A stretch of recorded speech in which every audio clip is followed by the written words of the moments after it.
Assalamualaikum warahmatullahi wabarakatuh. Nama saya Trisna Arya Julio dari kelas 12 RPL. Kali ini saya akan menentukan indikator keberhasilan tahapan produksi massal. Sebelum menentukan indikator keberhasilan, tentunya kita harus tahu terlebih dahulu tentang produksi massal. Apa sih produksi massal itu? Dari berbagai web yang saya baca dan beberapa pendapat tentang pengertian produksi massal, salah satunya adalah produksi massal adalah sebuah kegiatan yang dilakukan secara berulang dalam membuat suatu produk dalam jumlah yang banyak.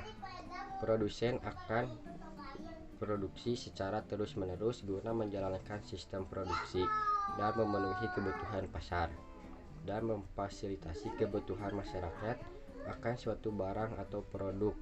Fokus dari produksi dalam jumlah banyak ini sebagai suatu cara untuk meningkatkan efisiensi produsen dalam melakukan kegiatan produksi yang disesuaikan dengan standar serta prosedur. Dan hal tersebut dilakukan guna menciptakan suatu barang secara banyak dalam satu waktu. Dan dalam menjalankan proses produksi, sebuah perusahaan akan melakukan terus-menerus dengan jumlah yang banyak. Dalam pengadaan barang atau produk, selain memakai jasa, pekerja juga memakai kecanggihan teknologi.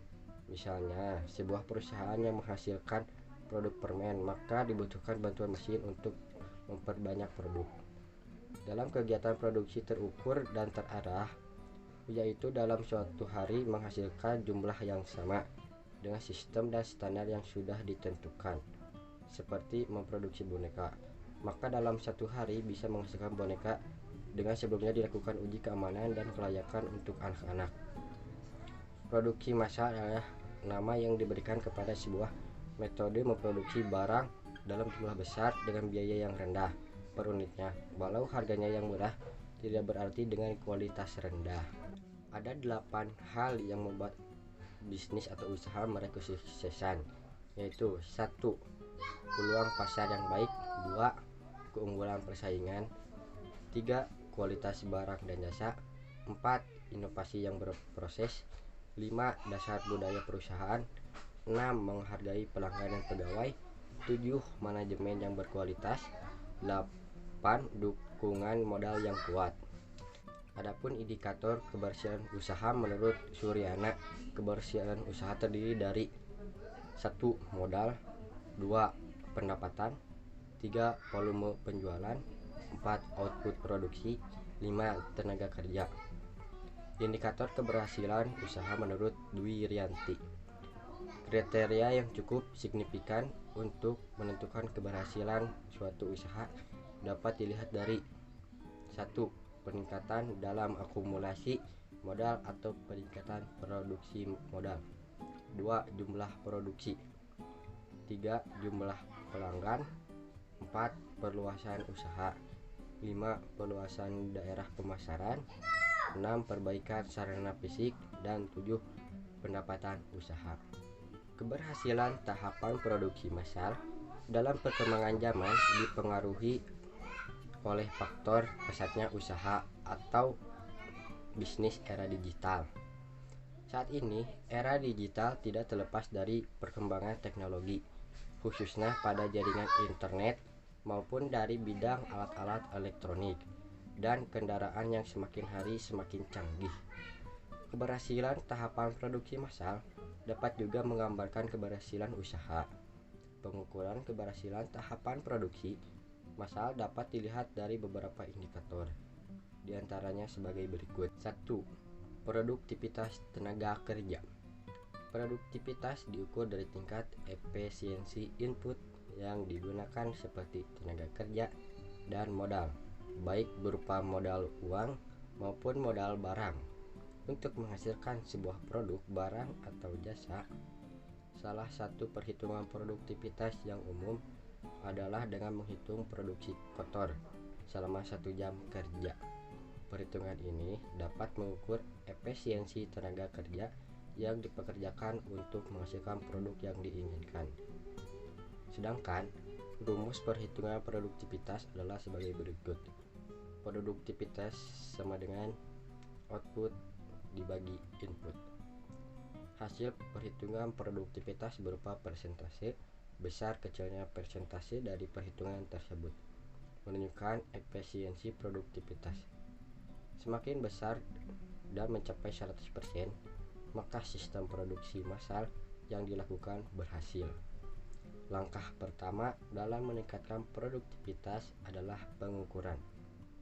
Sedangkan langkah kedua yang harus diperhatikan adalah mengenali faktor yang mempengaruhi produktivitas dan memilih faktor-faktor yang dapat meningkatkan produktivitas pada berbagai situasi tertentu.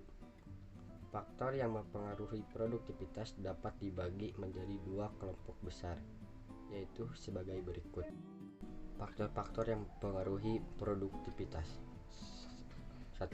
Faktor eksternal, yaitu faktor dari luar, seperti persaingan, permintaan, dan sebagainya. Semua hal tersebut tidak dapat dikontrol oleh perusahaan. Apabila faktor luar terlalu kuat, maka kebijakan-kebijakan yang dikeluarkan oleh perusahaan tidak akan dapat meningkatkan produktivitas. Faktor yang kedua adalah faktor internal, atau faktor dari dalam, yang termasuk ke dalam faktor diantaranya sebagai berikut. Tenaga kerja, seperti personalia, seleksi penempatan, pengembangan tenaga kerja, dan sebagainya. Proses produksi yang terdiri dari pola produksi, otomatisasi, aliran proses dan tata letak, pengembangan produk, dan evaluasi produk. Daya tampung produksi, seperti bahan baku dan perencanaan daya tampung. Kualitas produk ini mengacu pada penyempurnaan produk yang disesuaikan dengan kebutuhan target pasar. Indikator yang kedua yang mempengaruhi keberhasilan tahapan produksi massal adalah kapasitas produksi massal. Kapasitas dapat diartikan jumlah total yang dapat ditampung atau diproduksi, sedangkan yang dimaksud dengan kapasitas produksi sebagai produksi atau output maksimum yang dapat diproduksi dalam bisnis dengan bantuan sumber daya yang tersedia. Kapasitas dihitung selama beberapa hari atau minggu. Pengukuran dilakukan sedemikian rupa sehingga kami dapat menyesuaikan kapasitas produksi sesuai dengan permintaan dari pasar. Dengan memperhitungkan kapasitas produksi berbanding lurus dengan target produksi. Semakin tinggi target produksi yang ingin dicapai, maka kapasitas produksi semakin besar. Apabila target produksi yang ditentukan terlalu tinggi dibandingkan dengan kapasitas produksi, itu artinya memaksakan diri. Sebaliknya, jika target lebih rendah dibandingkan kapasitas produksi, maka dianggap tidak efisien. Oleh karena itu, seorang pelaku usaha atau wirausaha harus dapat secara cermat dalam memperhitungkan target produksi maupun kapasitas produksi. Indikator yang ketiga dalam mempengaruhi keberhasilan tahapan produksi massal adalah pengelolaan permintaan. Pengelolaan permintaan erat kaitannya dengan peramalan permintaan terhadap produk, barang, atau jasa yang ditawarkan kepada konsumen. Untuk dapat melakukan pengelolaan permintaan dengan lebih efektif dan efisien adalah dengan melakukan demand management. Demand management adalah upaya yang dilakukan untuk membuat permintaan agar lebih mudah dipenuhi oleh supply chain. Proses ini lebih baik dibandingkan dengan hanya meramalkan permintaan konsumen. Mengelola permintaan berarti mengubah pola permintaan sehingga lebih menguntungkan bagi ketersediaan pasokan produk.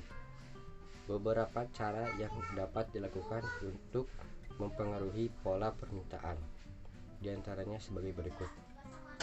Promosi, harga, self manajemen atau manajemen diri, dan dia struktur atau pengelolaan manajemen. Jika pengelolaan permintaan stabil dan semua permintaan konsumen dapat dipenuhi, menunjukkan bahwa tahapan produksi massal yang dilakukan sudah cukup baik. Terima kasih telah memperhatikan video ini. Wassalamualaikum warahmatullahi wabarakatuh.